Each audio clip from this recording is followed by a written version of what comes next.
The day started just like any other in the village, with residents going about their daily routines.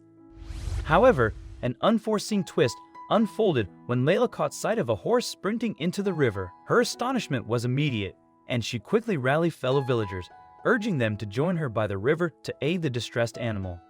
As they congregated by the water's edge and witnessed the horse's frantic attempts to rescue something, a deep sense of unease enveloped them, causing their faces to pale in disbelief.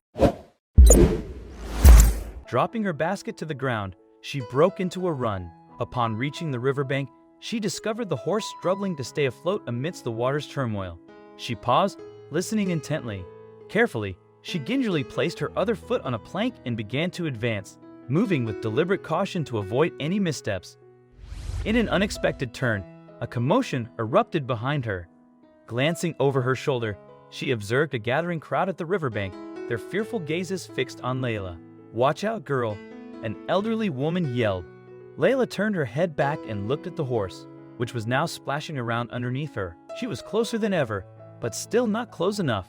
Layla tried to concentrate, but it was harder now. She almost fell into the water, but could catch the wooden plank just in time. She thought of Patrick, who had been talking to a vendor a few meters away, and snapped his head in her direction, seeing Layla's precarious position. A rush of panic coursed through him, but there was no time for hesitation. Pushing through the gathering crowd, Patrick sprinted towards the riverbank, his footsteps heavy on the cobbled path. Their struggle continued, each movement painstakingly slow. The wooden plank, slit from river water, seemed to challenge Layla at every turn, but determination burned in her eyes. With one final heaving pull from Patrick and a push of her own, Layla managed to swing a leg up. She was almost there. With another grunt of effort, she hoisted herself up, finally finding stable footing.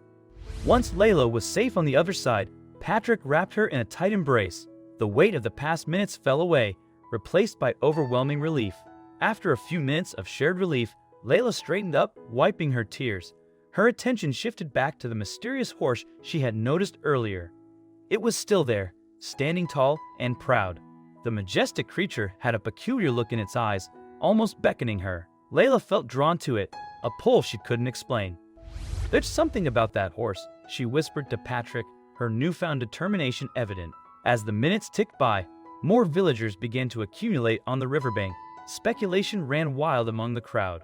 Perhaps the horse lost its rider in the river, one elderly woman suggested, or maybe it's guarding a hidden treasure.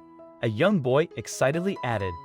Layla, feeling overwhelmed by the crowd's energy, took a deep breath, determined to unravel the mystery herself. Patrick, sensing her resolve, nodded in agreement. Layla and Patrick moved closer to the water's edge, trying to get a better look at the elusive object the horse seemed so fixated on. "I'll help," a burly man named Jacob declared, his voice firm. Rita, with her knowledge of horses, and Brandon, known for his sharp eyes, joined the ranks. Their collective commitment was palpable, and the village's atmosphere shifted from despair to determination. Gathering around Layla, the newly formed team began discussing their plan. "We need to approach the horse calmly. Any sudden moves, and we might spook it," Rita suggested, her experience evident. Jacob nodded. "And we need ropes, just in case," Brandon added. "Let's keep an eye out for any subtle signs in the water." Their strategy taking shape, the team prepped themselves for the task ahead. As they neared the riverbank, Brandon signaled them to stop, his gaze fixed on a specific spot in the water. The water's movement revealed fleeting glimpses of an object below, a shimmer here, a shadow there. The form was elusive but intriguing. "I think there's something trapped under the water," Brandon whispered. Old villagers began sharing tales, their voices soft yet filled with wonder. "Years ago, there were stories," one elder began, "of animals in the woods forming bonds beyond their kind." Another chimed in, "Yes, friendships that defied nature's rules." The crowd listened intently. Tales of owls befriending mice and deer protecting lost birds. As the muddied, waterlogged figure was finally laid out on the ground, a collective gasp went up. Layla and Patrick, with help from others, began to gently remove the clinging plants and mud. The creature, whatever it was still alive, but barely so. From the outskirts of the crowd, an elderly man, Edward, began to speak. His voice, though frail, commanded attention. "Decades ago," he started, "there was a tale of a horse much like this one who formed an attachment that transcended species. All ears turned to him, with even the younger kids silenced by the gravity of his words. As Edward continued, it became apparent that history might be repeating itself. The horse, he said, had saved the creature from a hunter's trap, and the two had become inseparable. Could it be? He whispered, more to himself than the crowd, suggesting that the tales of yesteryears might be intertwined with today's unfolding events. As the blankets were finally pulled away, the form of the delicate fawn was revealed. Gasps of realization echoed, and eyes turned back to Edward. The connection was clear. The horse had been trying to save the very fawn it had promised to protect. After hearing Edward's story, there was a collective sense of unity among the villagers. Sympathetic glances were exchanged, nods of understanding given, and hands raised in commitment. This horse, began Tyler, a village elder, had shown more compassion than many of us might ever have. We owe it to them, to this fawn, to make sure they're taken care of. Murmurs of agreement echoed in response. Patrick and a few villagers rushed forward, gathering materials and building a makeshift shelter on the riverbank. Blankets, hay, and even some stored food were brought forth. The shelter was soon abuzz with activity. The horse, sensing the goodwill, nudged the fawn gently towards it, its eyes gleaming with silent gratitude. Layla looked on, her heart swelling with pride for her community's actions. With the story fresh in their minds, the villagers looked towards the forest with a renewed sense of wonder. Children listened wide-eyed as the older folk shared tales once deemed mere fables. The whispers of the woods were no longer just legends. They were a testament to the rich tapestry of life and bonds in the forest.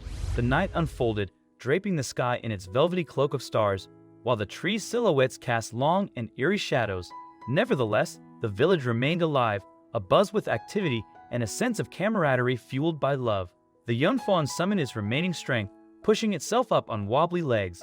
Each step it took was tentative yet filled with determination, and as it reunited with its mother, their nuzzles and gentle touches spoke volumes. This reunion transcended mere togetherness. It embodied the enduring spirit of family, even in the heart of nature. The scene resembled an artist's masterpiece. A tall, majestic horse, its mane flowing in the night breeze, stood by the delicate deer and her fragile fawn. This unlikely family, forged through adversity, became an emblem of hope and resilience. Tears welled up in Layla's eyes as she recognized the beauty of bonds that transcended species and circumstances. With the moon casting a silver glow, the trio embarked on their journey back into the depths of the forest. Their silhouettes, framed against the moonlit backdrop, seemed almost otherworldly as they gradually vanished from view. The village was left with a profound sense of wonder and gratitude. The night's events, from Layla's near fall to this extraordinary reunion, would be recounted as tales for generations to come.